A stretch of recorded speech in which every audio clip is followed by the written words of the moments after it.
the suppression, the use of marijuana.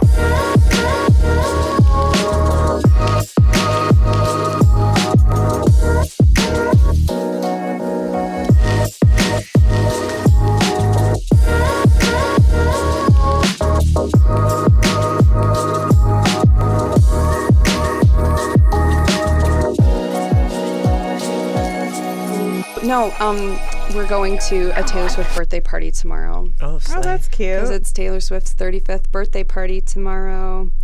It will be after that whenever she's, this older than me. Yeah. Whenever this airs, it will be many weeks after Taylor Swift's 35th birthday. But happy birthday, Taylor. It shouldn't be many weeks. It's just a 4 week? days. A single. 4 days. It's not coming out this week, is it? The 17th. Yeah. So next Oh, we did it early. Early because of holidays. It will be 4 days after Taylor Swift's birthday. Happy slightly late birthday, Taylor. I've already celebrated it. Did you see that Vancouver sang her happy birthday? No. Yeah, during the standing ovation for Champagne Problems. Oh no. They all sang happy birthday. That's the so whole cute. crowd. Yeah, it was yeah, because her tour ended just like a week before her birthday. Yep. Oh. The 8th was her last show, Sunday. Sobbing. We have a gay memes chat that was called Too Gay, Two Memes, because it was a second gay memes chat. So there's a third gay memes chat that's called Tokyo Drift, obviously. Duh. But Too Gay, Two Memes is now Too Tay, Two Memes because it's like easily 50% Taylor Swift. Yeah. That's fair. Right now it's a lot Wicked, Yeah. too. Well, yeah.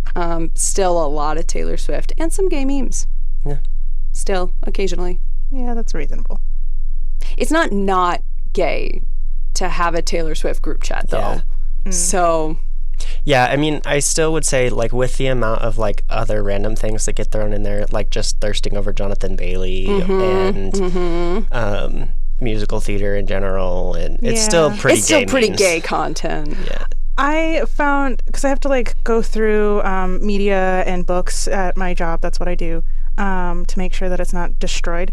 Well, they buy the newest edition or issue of a lot of magazines just to have them, and I don't know what magazine it was, but it was like the sexiest man alive John issue. Krasinski. Yeah. And then like literally every other guy in there, I swear, one was way too young, but two was somehow related to theater and music. Oh yeah. Nice. I was like, yeah, no, they pick really pretty people. Yeah, and also like half of the people inside the issue are sexier than John Krasinski because John Krasinski's hot, but I don't think he's the sexiest man alive by a long shot. Yeah. Jonathan Bailey. Why don't you introduce us? Hey guys, I'm Ryan. I'm Jamie. And I'm Tia. And we're the ADHD queens, and this was a book. This was a book. So we read The Unbearable Lightness of Being by Milan Kundera, and could I tell you a single thing about it aside from like the very bare bones plot? No. I mean, okay, here's the thing. Bare bones plot, and then we will expand. We can. Because the main thing, so much philosophy. Yeah. And I think that this is probably the least smart I've felt. Yeah. Like we have in college all of degrees. Books. Yeah. In every other book, I feel like I have like followed themes. And stuff. And in this one, there was just a lot, and I had a sentence. And I don't know enough about philosophy, I think, to actually have followed. Yeah. So I had to Google what was happening. So. Yeah. I took an intro to philosophy class and actually found it really interesting, except that it was a bunch of dudes. Yep.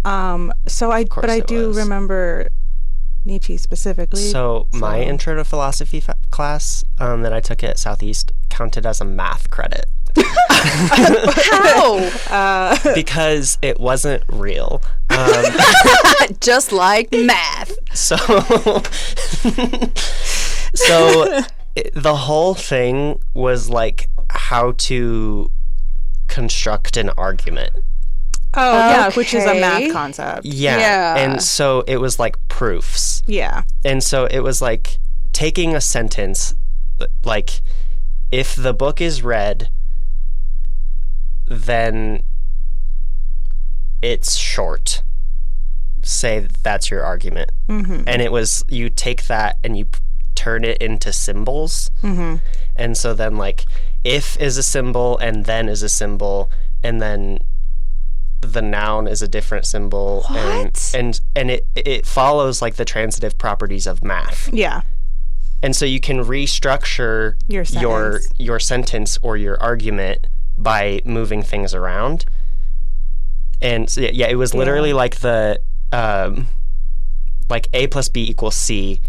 So A equals the square root of B plus C or whatever the fuck it was. Yeah.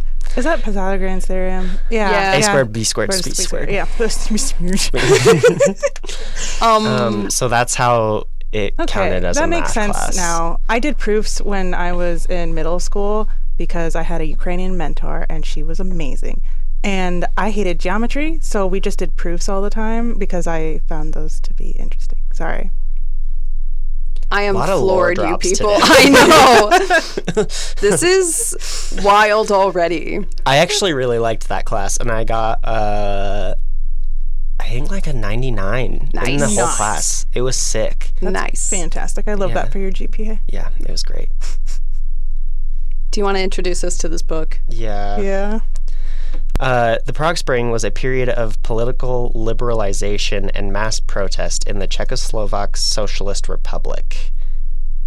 It began January 5th, 1968, and continued until August 21st, 1968, when the Soviet Union and the Warsaw Pact members invaded the country to suppress the reforms. Mm-hmm. And that would last until 1989. Yes. Yep. Yeah, that's a long time, y'all. Yeah.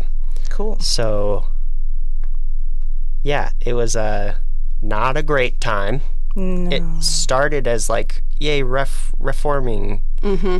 And then... kind of like what's happening with Syria. Yeah. Yeah. They were like, yeah. And then they were like, oh no. God. No. Yeah. Yeah. So, yeah, the first 5 minutes of the book is just pure Nietzsche philosophy. Yeah. They introduce us immediately to the concept of the entire book. Yep. Which should make you like it, but no. Yeah, no. Basically, they talk about how, like, everything has a positive and negative. Like, light is positive, darkness is negative. They pretty much explain the title. Yeah. And so, like, in the mind of Nietzsche and other philosophers, life doesn't have a meaning because you can't go back and do it again. Like, you have one shot. Can't fix it, anything. Do not miss your chance to blow. This opportunity comes once in a lifetime. And so the whole book is set up with, is there a meaning to life? I don't know. Let's find out. Did we find out? Someone probably did. Someone in there. Teresa figured it out at the end. That's true.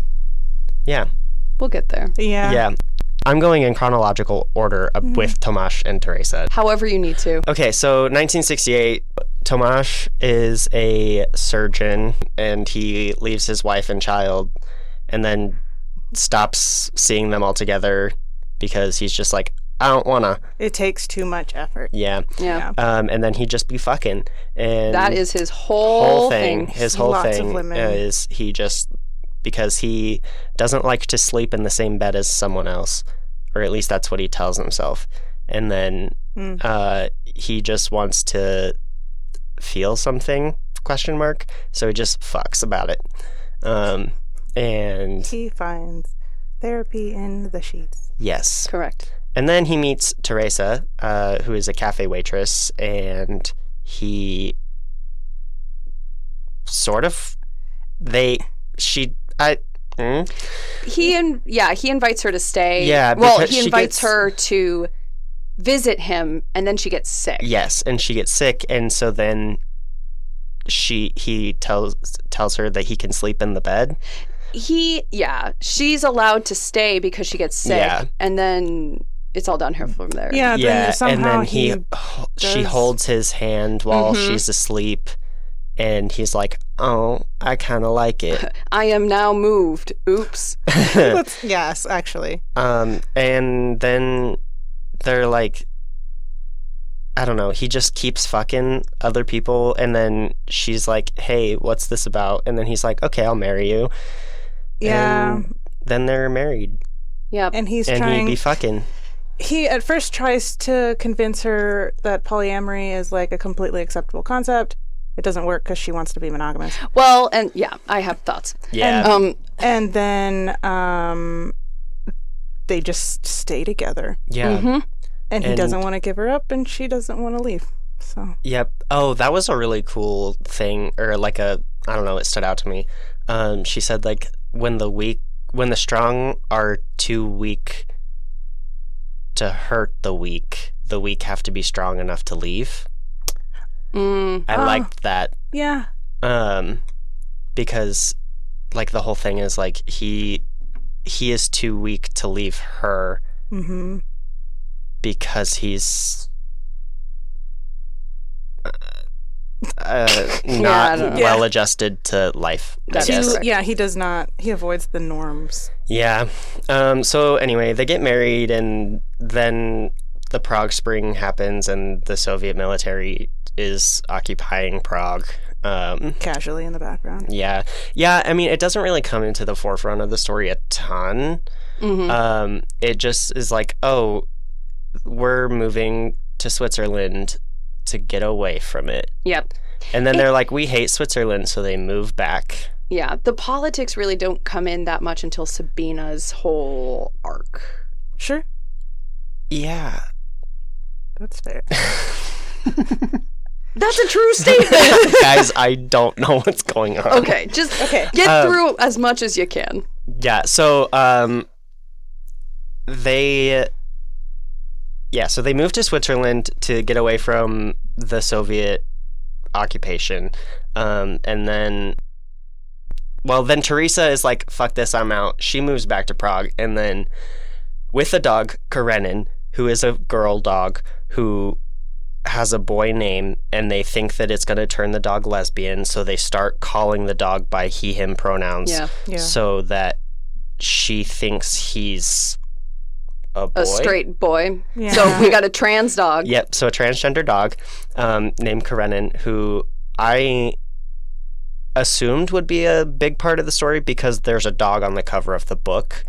But it's kind of like when the coffee gets cold, before the coffee gets cold, that had a cat on the cup. Yeah. And then but the dog actually exists. But then the dog and does come around. He not as much as I expected. Yes. Yeah, especially when like one of the blurbs that I read was like about 4 people and a dog. Yeah, I was like, every single one of them is like 4 people and a dog. Did you read this book? So anyway, Teresa takes Karenin and moves back to Prague, and Tomas is like, yeah, this sucks without you, so I'm gonna move back to Prague too. And so they do. And then in the past, Tomas had written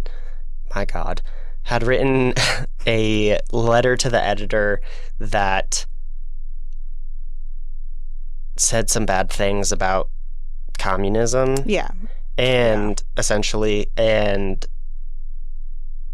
people came forward to him and were like, hey, sign this thing denouncing everything you said against communism. And he was like, no, I don't wanna. He doesn't want to do a lot of things. Yeah, he just kind of doesn't want to do a lot of things. And then his son, who is now grown, finds him somehow and is like trying to get him to sign a petition to free political prisoners. Mm-hmm. And he's like, nah, I don't wanna. And so he doesn't. And then Teresa is bartending when they're back in Prague, and she has an affair with one of the patrons of the bar, sort of. And she's like not really into it at all, but then she's also like, I'm into myself now. She kind of uses it as like a trying to understand. Yeah, she wants to understand him and like pleasures of the flesh, I guess. As a difference between that and being in love with someone. Yes. Because, like, fucking does not equal making love, etc., whatever. Yeah. And she doesn't like it, but then nothing else really comes of it. She just doesn't like it, and then... Well, the guy was an undercover cop, and they try to blackmail her. Wait, that was real? I thought she was just paranoid. No. I also thought that for a while. Okay. No. She thought... We need to figure out what happened in this book. Yeah. She thought that, but then, like, No, that was, like, an actual undercover cop, and that's why he never came back, was because they got her. Yeah.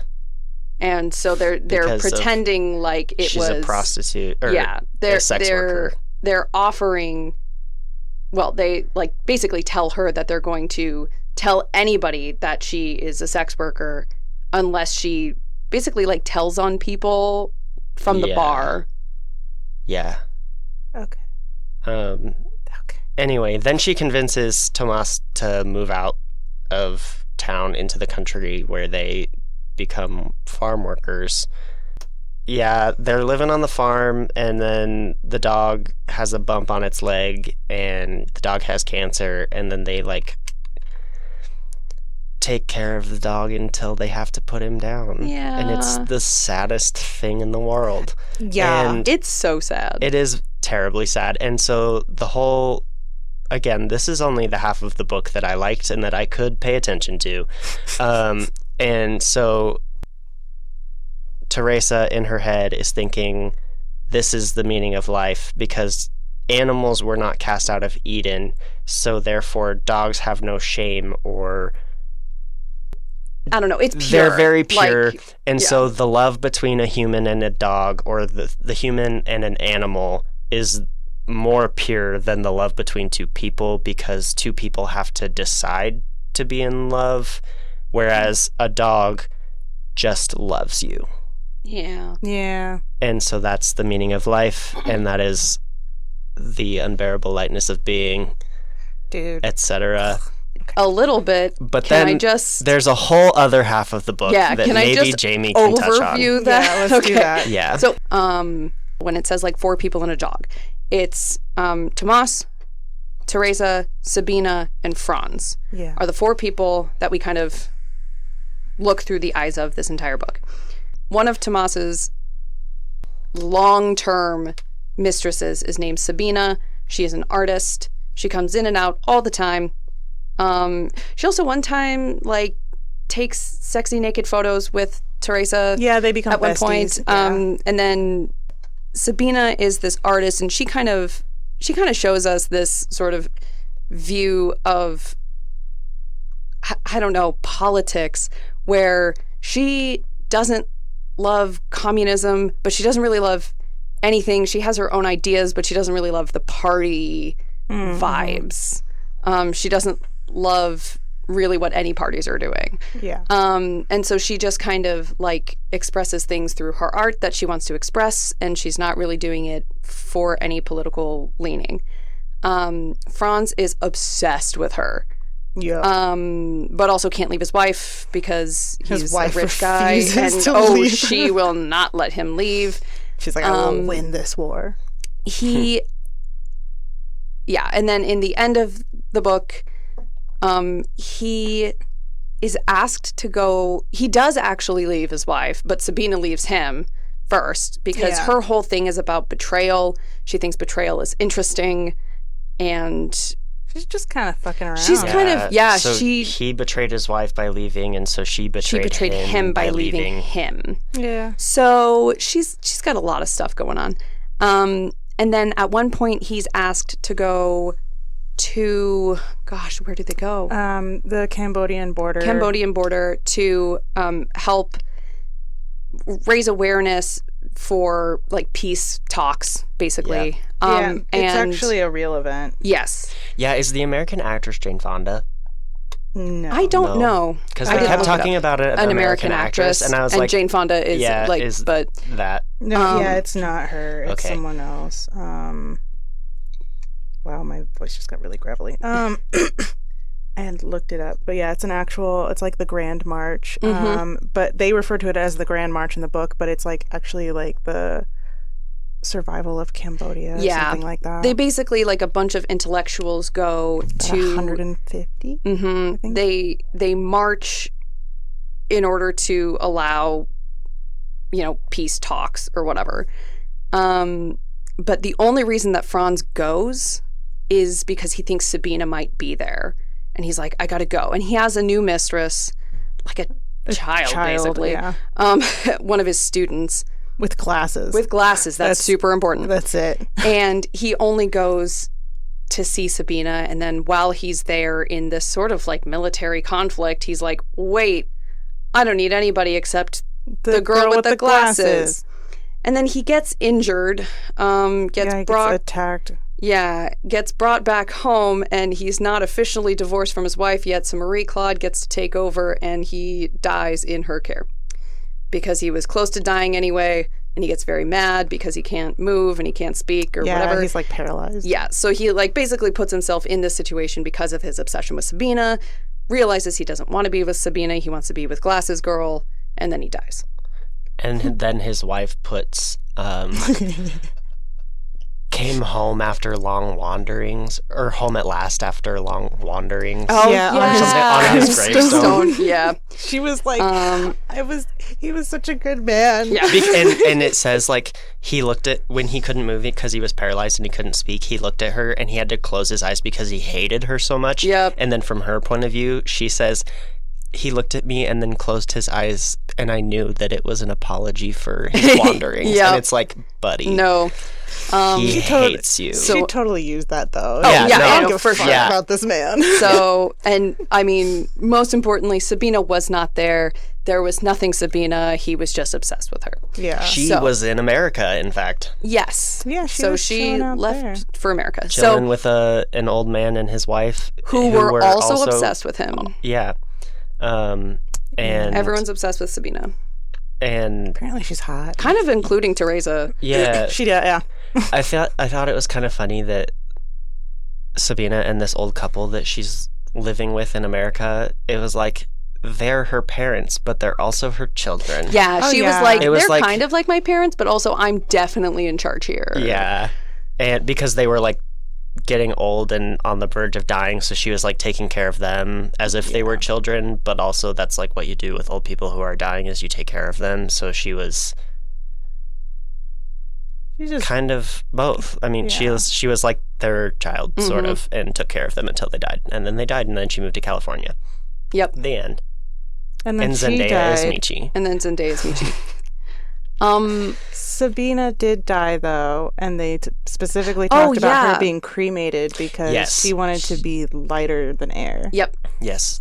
Because in Paris, she saw people being buried, and they put a stone over them, and she said that she doesn't want the weight of a stone on her when she's dead, because that means that, or to her that meant the weight of the stone was keeping the dead in place, and she wanted to be free, so she wanted to be cremated, and so she was cremated and spread to the wind. Yes. So, dude, that's not even half the story. Okay. Tomas and Teresa also, way back after, like the day after the dog dies, they get into a car accident and die. Yeah, both of them at the same time. At the same time. Yeah. So no one survives. No one survives this. The dog even dies. Yeah, literally everyone dies. And then you get like all of their perspectives on everything, and it's just it's as chaotic as people really are, but it's like there's too much chaos happening at once for me to fully understand. I everything. Definitely could have dealt with it being just the Teresa and Tomas parts. Yeah. I get that, like, Sabina had, like, the politics side of things, whereas Tomas and Teresa was more the personal side of things, and it was kind of nice to see both aspects of the time and place, but also I was so confused about Franz at all. I didn't care about Franz. Every time he was in there, I was like, why are you here? I was really interested in Sabina. Yeah. Not Franz, though. No, I liked Sabina Franz. because she brought, like you were saying, she brought in a different point of view. Yeah. And she was also just a stronger character. Yes. Where both the other two were just okay, so how about this? Okay. Cut out Franz entirely. Yeah. Yeah, that's fine. Just keep the parts of Sabina when she's with Tomas and Teresa, and then in between that, like that last part where we're off in Cambodia with Franz and his wife, put the part where Sabina's in America there. Yeah, perfect. Sure. And then, ta-da. And the book is already so much better. Yeah. Now, I will say, I didn't think the book was bad. No, I didn't think it was bad. I was just confused and felt dumb. Yeah, I felt like if I had time in an English class to sit down and, like, work this book... Oh, yeah. I would have been so gung-ho. With, like... If I had known, I didn't know that this was going to be all about philosophy. Yeah. If I had Logan, if I had sat down with the philosophical ideas beforehand, I think I would have been able to pick them out. Yeah. I think I would have been able to make some of these connections because I was like reading some of the stuff online and it was like, well, Teresa is the weightness, the weight, and Tomas and Sabina are the light. Yeah. And it's like, I think that is so obvious once you say that. Once you understand. But like, I wasn't really, at the beginning, the Nietzsche stuff, I thought this was just going to be a novel and we were just like tossing in some words from a philosopher. So I wasn't really like internalizing what they were saying. I was just like, okay, great, thanks, bud. Let me move on. But it was like... And then it was the entire book. And then it was the entire book. And then, we get to the point where in Sabina's, it was a Sabina chapter where we say the unbearable lightness of being. Mm-hmm. And it was sort of, she's like struggling with the lightness that she kind of embodies. Yeah. And I was like, okay, I see what you're doing here. Yeah. I was really interested. I was, absolutely fascinated with kind of her political stuff, where she's like, she doesn't even really have a hard line. She doesn't ever say like, this is what I believe. But I think that's more relatable sometimes. Yeah. Because like a lot of people are like, well, I believe this, this, and this, but it's all like a party line sort of thing. And I thought it was very interesting that she's, someone like comes up to her and is like, oh, I think that this that you're showing through your work is, embodies this ideal. And she's like, well, it's not. That's not what I'm doing. I'm doing nothing like that. I'm not doing anything like that. Pissed. I'm literally just painting. And the old man in America is the only person who understands her paintings. Yeah, he's the only man that understands her paintings. Why? Who knows? Man. I don't know who he is. Who knows? He's just an old guy that has a wife and Sabina, which is every man in this book, by the way. So I thought I was really, really interested in just sort of like, especially in this political time, this like there's a lot of historical stuff happening. And she's just kind of not being blown away by any party or another.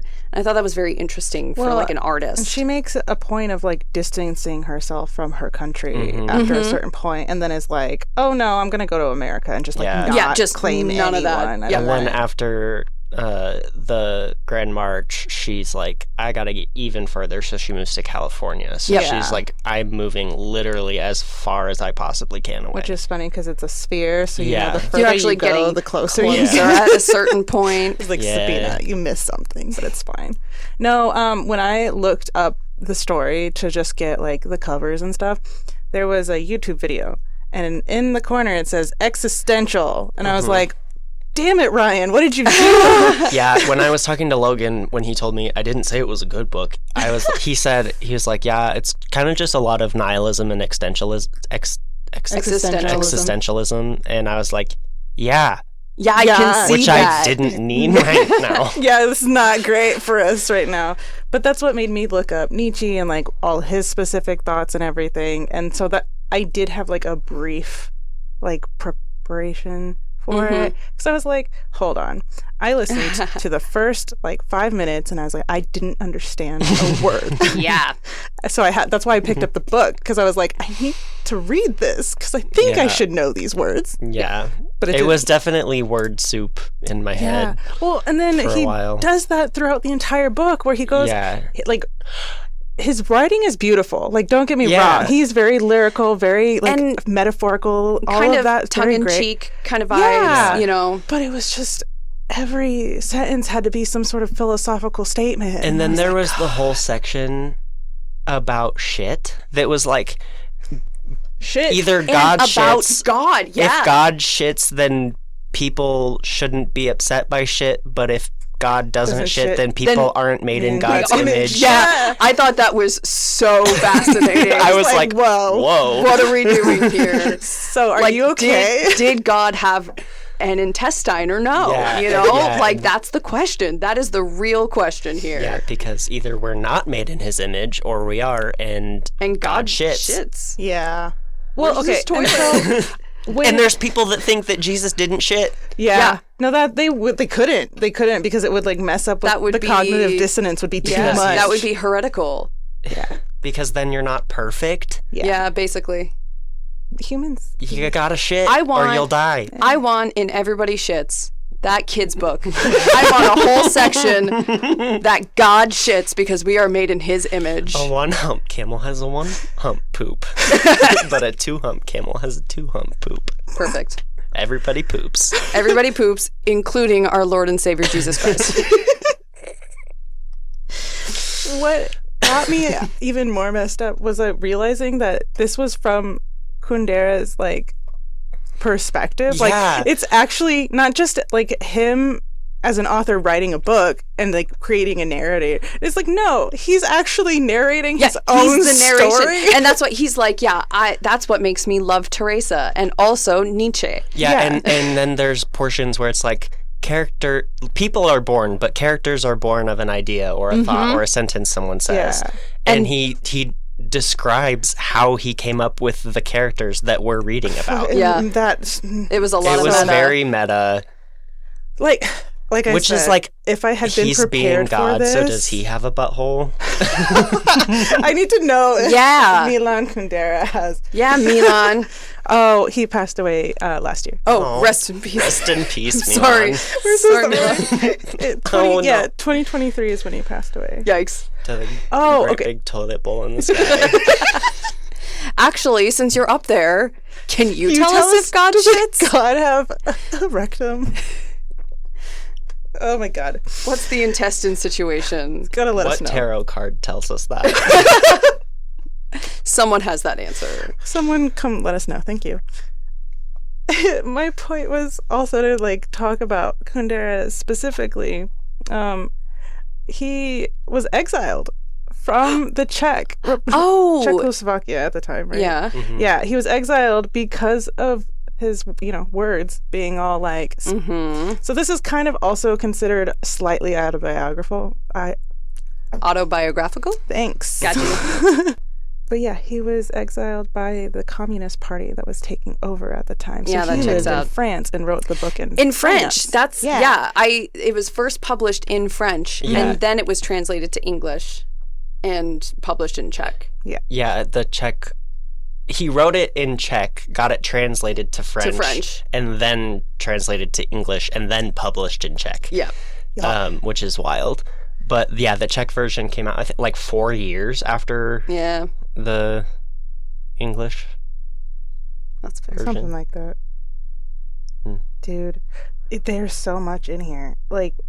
The name dropping of all of the famous thinkers of the world, and then all of the books he specifically mentions, and it's very on purpose. I didn't know the story of Anna Karenina.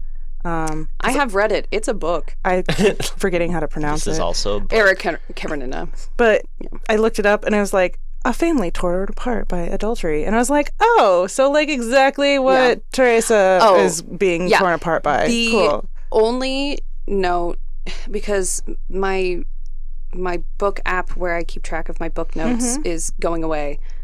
So then I had to. I'm sorry. It happens all the freaking time. That's okay. So I was having problems figuring out where to write notes. But the only thing that I ended up writing down was, this is not healthy polyamory. Oh, very not right at the beginning. Right? It was like 8% in. Yeah. Because, like, here's the thing. He is struggling with, like, he is, and we don't really use, I don't think we use the word polyamory. No. We don't use the word monogamy. It might not be it probably wasn't really a thing to say. It's just mistresses. Yeah. Is really the only thing that. The thing is that what he is expressing, if I'm putting my therapist hat on, that he is polyamorous. He feels trapped in a relationship with one person. Mm-hmm. He does not feel like he is able to really be who he is in a relationship with one person. But he loves this person. Totally fine. This is extremely healthy. If you talk about it, if you instead don't talk about it with your wife and just have sex with a bunch of other women, that's bad. And then your head smells like their oh my God. Like the amount of times that got brought up, I was like, we did a whole thing where his hair smelled like pussy. Like a lot. We brought this up a lot. At some point she tells him, she's like, your hair smells like pussy. She doesn't say pussy.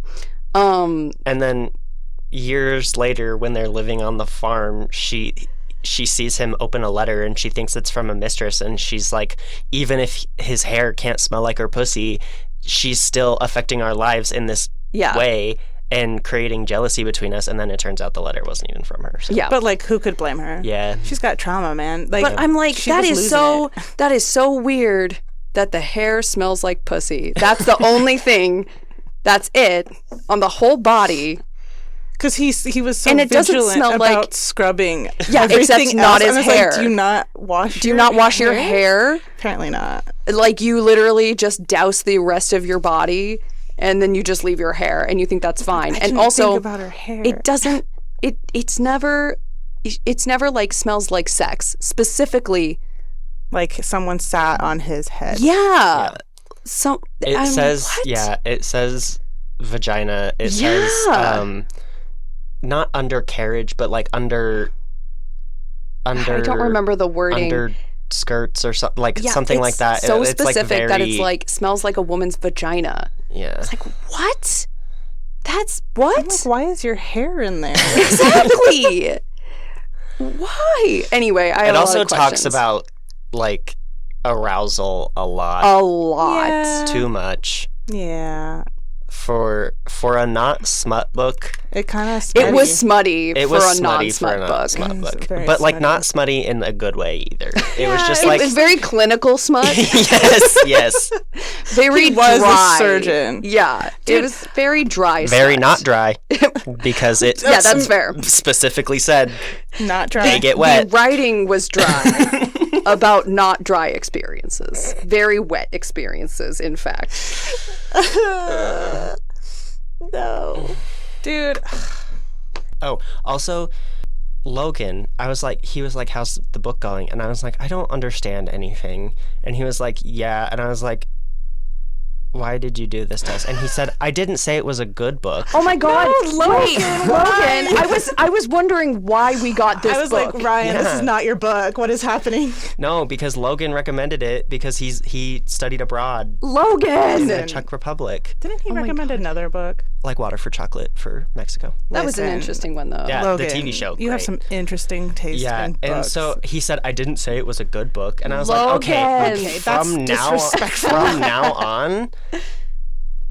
Assume that it needs to be a good book. It needs to be a good book. And like, don't get me wrong. I thought half of this book was good. The other half... at the very end, I was like, who is Marie Claude? Oh. Like, that's how... I think that I followed it more than that. I was like, what is happening? I wrote down a lot of things, so that's the reason. I actually read it physically while listening to it and then proceeded to listen to it again. I had to read along to most of it. It was a lot. It was a book. I didn't dislike it. Yeah. I think that I would have liked it more had I known what the fuck was going on beforehand. Yeah. I think beforehand... I think we can all agree that that's all we needed. Logan, how dare Logan, you not give us our you. assignment beforehand? Here's the thing. With all of these synopsis. books, I like try to go in just like clear-headed. Yeah. And like not really know a whole lot about it until I get started with it. But then by the time I went to Google what was going on, I was already lost. Yeah. I was already lost. I tried so hard not to Sparks Note it until I finished listening to it the first time, but man. Yeah. No, I read the synopsis on Spark Notes when I was like halfway through because I was like, I don't get it. I was getting like the vibes and I was understanding like I was following I think I definitely missed some of the philosophy. Yeah. The thing that like really confused me was when we switched from Tomas and Teresa to Sabina, it didn't say that was happening. Like all of the parts are told for like it kind of goes back and forth in the parts from Tomas and Teresa and Sabina and Franz. But the parts aren't named or like titled in that way. So yeah, you're supposed to understand that Tomas is this body, the physical body, and then Teresa is the like struggle with the lightness and weight specifically, and then Sabina and Franz are only brought up in the parts that are named something different. So the words misunderstood is the first time you meet Sabina and Franz.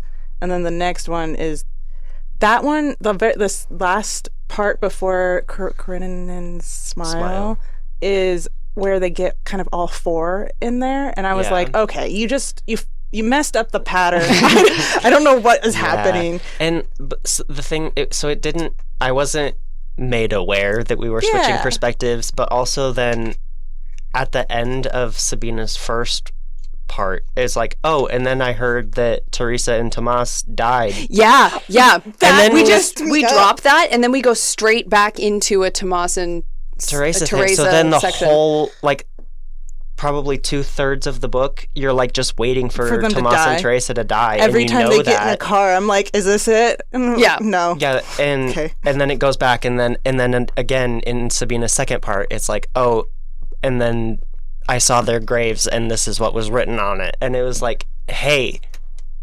What? Yeah. It was very, very loosey-goosey when it came to everything? Timeline in particular. That book's a little wet. Yeah, I don't know what happened to this book, but it got wet and I had to spend the first week I had it blow drying it. Oh no. Because I think something might have leaked out of like Koi's backpack in the front passenger seat, and that's why nothing else was wet in my bag. Because it just got soaked up. Yeah, by the book. So I'm definitely gonna have to buy this book from the library, and I'm like, damn it. Darn. Not that, but honestly, with this book, I wouldn't mind having a physical copy so I can actually like look at what I made. Do you remember him singing? No. Yeah. In the first half, he starts singing because the Beethoven thing is an actual song. Because it's like, and must it be, and then it must be. Yeah. It's a motif that Beethoven uses. And I'm just like, Jesus, you guys are depressing. Yeah. Like, I understand, like, the time frame is not great, but, like, it's the Cold War. Everyone hates each other. Yeah. Vietnam's going down, which means Cambodia's going down, and everything's just terrible. So, standard procedure. Everyone's dying for some stupid reason. I did enjoy the part where Franz was in the Cambodia thing because they brought it to the point where like Americans were just pretending that they understood. Oh my God, yes. They're like, Yeah, they're having like this whole meeting in English, and then all the Czech people or the French people, like, the French people are like, "Excuse me, why are we doing this? In English?" Right, and then because they all Czech start people speaking. don't have like enough balls to do it because they got taken over or some shit is what they said. Yeah. And I was like, that's funny, but also like, what? Yeah, and so then they have to get a French interpreter so that they can conduct the meeting in English and then it in makes French. the meeting take like 3 times as long because they're arguing with them. Yeah, because they know enough English to argue like what the translation is, but not enough to actually like say anything. And the English speakers, and it's just it's a absolute nightmare. Oh, and then the guy who gets like exploded because of a mine he steps on. I was like, whoa. Yeah, and the flag gets. They say like the flag gets consecrated with this guy's blood, guts. and I was like, no, it was a wild ride. It was very dramatic. Everything was dramatic. Right, because everything that Teresa dreamed was awful. Yeah, I was like, oh my god, poor thing. Yeah, and then Karenin gives birth to 2 rolls and a bee. And I was like, okay, what is the significance of that? What is the bee? He eats like a lot of rolls. He eats a lot of rolls. I don't know. Why the bee? And then they put that on the dog's tombstone. Yeah. Karenin gave birth to two rolls and a bee. Yeah. Someone's gonna be like walking past that now and be like, what? Yeah. Are we okay? No. Okay. Cool. No. Yeah. I didn't realize that the hilltop that she walks up and like watches people get shot at. I didn't realize that was a dream until I went back and had to reread it. I never realized that wasn't real. I was like Googling stuff. I was like, is this like a thing that was known? What happened? Yeah, I was gonna bring that up. I was like, why the fuck did he send her up on that hilltop to like so casually? Get shot? Yeah, I set it up for you. I also thought that. And it's apparently it's a memorial to the victims of communism. Oh. So that you can actually see like a little, like there's like 7 statues or something at the bottom of the hill. And it's like a really well-known spot in Prague. Yeah. Yeah. So it is a famous thing. So it factually exists. I kind of want to just go stand there and be like, so what the fuck, guys? What was he thinking when he just looked at this hill and said, oh, she's going to have this really shitty dream? He kept murdering people. It was weird. Yeah. Yeah, no, I didn't pick up that was a dream. I just thought that was the thing that happened, and then she cries. Yeah. And they don't do it because it's not her choice. And I was like, okay. It's not your choice. Don't do it. I think I only knew it was a dream because I read a specific summary of Sparknotes. I was like, oh yeah, and she dreamed this. And I was like, that wasn't clear. That was not clear. Nope. But yeah, so that was a dream. But yeah, she do be having nightmares. Oh my god, so many nightmares. Yeah, and they are. I probably would have wanted to die too. Depressing. Yeah, she contemplates suicide because of them. Yeah, which is reasonable. Yeah, considering what happens in them. Yeah, the fact that it ended though with such a nice, like, kind of jovial moment, I was confused by. I was like, huh. That's definitely not how I expected that to go, because you killed everyone and the dog, and now everyone's just dancing at the end of the night. And then they get crushed by a car. Yeah. Yep. What a time. What a time. I'm gonna take a moment off of this book.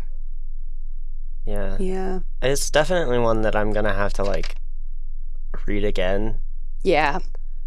But man, I kind of don't wanna. Again, I didn't think it was bad. I thought the parts that I understood were very good. But it was just hard to... It was definitely hard to focus. It was hard to focus, and the audiobook narrator had such a, like, sleepy old man voice that it just made me want to go to sleep. Well, and it was sort of lyrical as well, like you were saying earlier, like the way that it was written was lyrical, but also the way that the narrator did, it was like they were trying to put you to sleep. Yeah. Yeah, they were. I said that in our texts. I said, it sounds like he sounds like the guy who does the Sleep With Me podcast, which is literally a podcast designed to help people fall asleep. Yeah. And he did. It was kind of hard to focus. So maybe someday I'll do it again and be like, oh, okay. Yeah. Oh, that's what I didn't get. Got it. Although this does mean another map location I can mark off my map. You're welcome. Which is, let's see where I'm at now. I'm on, that was country number 87. There's a lot of countries. Every time I keep looking up, I'm like, there's countries I don't know the name of. Mm-hmm. And I need to get Greenland. I only know that because I wrote an essay about it. Once I get Greenland, that'll be pretty. I included it in an essay that I was writing for geography or something. Probably, that sounds correct. Another SCC class. I took a geography class at Kent State, and the professor asked, where does the Midwest start and end? Oh, God. And the amount of fucking Ohioans I had to fight because I was the only Nebraskan in there. I was like, you're not in the middle of the country. What are you talking about? Yeah. I will die on that hill. They're on the east-west. They are on the east-west. We are the Midwest. Colorado is the west-west. Yeah. And then there's west. And then there's west. The West Coast. Yes. That's just the East Coast, the West Coast. And then the middle three west, east, mids. Fine. Plus the north and the south. Yeah. They exist. We are official geographers. No, I definitely have always been like Mimal, the person on the map. Yeah. And the Dakotas to Texas, like that's the Midwest, but Texas is south. Yeah, obviously. And so I mean Louisiana would be south. Yeah. But like that's because this chunk is south. Yes. This chunk is not south, it's southwest. Yes. But like very not the same. The Midwest doesn't start until Mimal. Yeah. Yeah, correct. I was like, which side of the Mississippi are you on? Yeah. Are you on the east side? Then you're east. Just saying. You were right. It's fine. Anyway. Do you want to tell us what our next... Yeah. There's two. Yeah. There is two. I got them both, and they're both beautiful. I meant to bring them. Oh, good. I'm so excited. I just like briefly like flipped through them, and I was like, these are pretty. So I'm glad that they are still, in fact, pretty. I can't remember if I got both of them in hardcover, but I know for sure that one of them is hardcover, and it's very pretty. Where is... Neither of them are normal-sized books, though. They're, like, big, and so they look kind of funny on my shelf. That's what graphic novels do, though. They're always like, hey, can we make it some weird height? And they're like, yeah, but if you write this as a book, no. It has to be absolutely the same. Not. So cozy. We I could go to never sleep right now. explained Zendaya's Nietzsche. Oh, yeah, y'all just threw that out. If you... Okay, first of all, Zendaya is Nietzsche. Zendaya is Nietzsche. But she's Nietzsche right now. Yes. If you Which was a Tumblr thing after the Nietzsche thing. Yes. This video lives rent-free in my brain. It changed me as a person. It is constantly on my... If I go to YouTube at any given time, it is on my recently played. Just go to YouTube, look up Zendaya's Nietzsche. Incredible. No notes. I have the whole thing memorized. Yep. And then Zendaya is Nietzsche, and then someone was like, you know how we did Hamilton and made like the founding fathers cool by making it hip-hop rap musical? Let's do that with philosophers. Here's my pitch. Zendaya is Nietzsche. And the first time I read that, I sobbed. I was doing an event at Cosmic Eye, and I literally had to stop what I was doing. I broke down, and everyone was like, "What is wrong with you?" I was like, "Zendaya's Nietzsche." Zendaya's Nietzsche. Okay. For the month of January, we are going to be doing 2 books because they are graphic novels. Hopefully, that means that we can all finish them. The first one is for Germany. It is Belonging, German Reckons with History and Home. And it's by Nora Krug. And then the second book we're doing, I don't feel comfortable pronouncing because their name is Finnish. So for Finland, we're doing Oxy by Mari Ahokoivu. That's definitely, I don't believe that's anything near correct, but we're doing those. They're both very beautifully drawn, and apparently the stories are great in them, so I'm really excited. So we will be touching on 2 different countries next month, and we should be releasing on the 28th. Theoretically. Of January. I said January earlier. I was just revisiting the month because... Fine. There was a lot of words in between those things. Yeah. Okay, we did it. Yeah, we did it. See you next time. Yeah. Goodbye. See you next time. See you next time.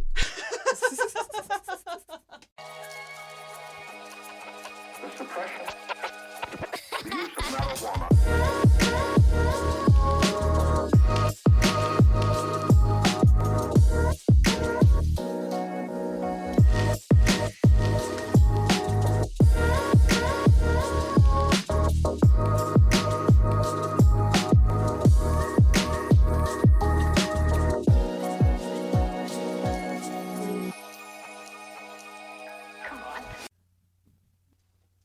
This podcast was brought to you in part by KCUN.